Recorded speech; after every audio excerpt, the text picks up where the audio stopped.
Magandang umaga sa ating lahat. Ngayon ay May 5, 2024 at narito ang update ukol sa maging lagay ng panahon sa susunod na 24 oras.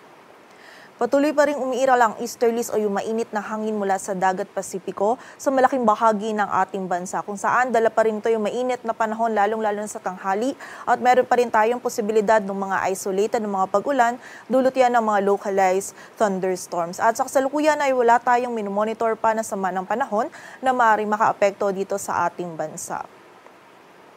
At para nga sa maging lagay ng panahon ngayong araw ng linggo, ang buong bahagi ng Luzon kasama na dyan ang Metro Manila ay generally fair weather condition pa rin yung ating mararanasan. Mainit pa rin yung panahon lalong-lalo na sa tanghali kaya kapag po tayo ay lalabas, huwag pa rin natin kalilimutan yung pananggalang natin sa direktang init ng araw. At meron din tayong posibilidad pa rin ng mga isolated na mga pag-ulan dulot naman ng mga localized thunderstorms. Agwat ng temperatura sa Metro Manila ay mula 26 to 36 degrees Celsius. Sa Baguio ay 18 to 27, sa Lawag ay 26 to 34 degrees Celsius, sa bahagi naman ng Tagaytay ay 23 to 32, sa Tuguegarao ay 26 to 38 degrees Celsius at sa Legazpi City naman ay 26 to 33 degrees Celsius.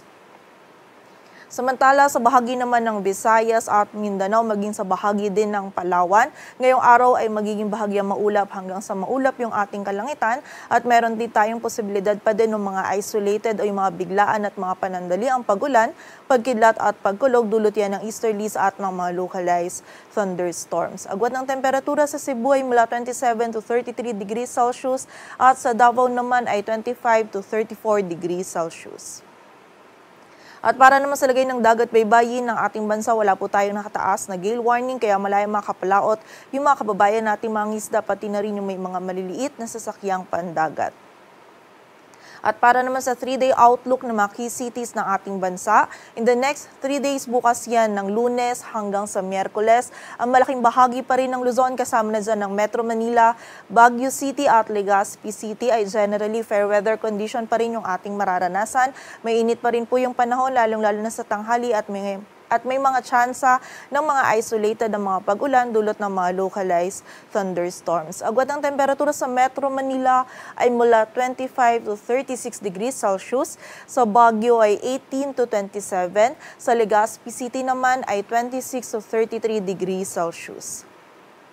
Samantala sa bahagi naman ng Visayas, kasama na dyan ang Metro Cebu, Iloilo City at Tacloban City ay makakaranas din ng bahagyang maulap hanggang sa maulap na kalangitan at meron pa rin tayong mga posibilidad ng mga isolated na mga pag-ulan, pagkidlat at pagkulog dulot ng easterlies at ng mga localized thunderstorms. Ang ating mga regional offices ay nagpapalos po ng mga thunderstorm advisories or mga babala ukol sa mga pag-ulan na ito.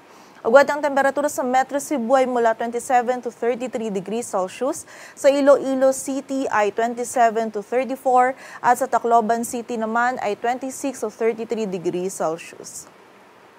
Samantala sa bahagi naman ng Mindanao, in the next 3 days kasama na dyan ng Metro Davao, Cagayan de Oro City at Zamboanga City ay makakaranas lamang po ng mga isolated o yung mga biglaan at mga panandali ang pag-ulan, pagkidlat at pagkulog dulot ng easterlies at ng mga localized thunderstorms. And during severe thunderstorms, yung mga pag-ulan po nito ay posible pa rin maging katamtaman hanggang sa mga malalakas na pag-ulan na maaari magdulot ng pagbaha at pagguho ng lupa. So pag-ingat pa rin po para sa ating mga kababayan.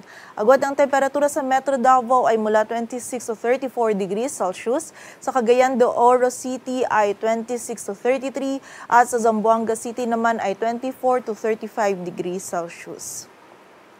Dito sa Metro Manila, ang araw ay sisikat mamayang 5:32 ng umaga at lulubog mamayang 6:14 ng hapon. Patuloy po tayo magantabay sa updates na ipapalabas ng Pag-asa at para sa mas kumpletong impormasyon, bisitahin ang aming website pag-asa.dost.gov.ph. At yan po muna ang latest dito sa Weather Forecasting Center ng Pag-asa. Grace Castañeda, magandang umaga po.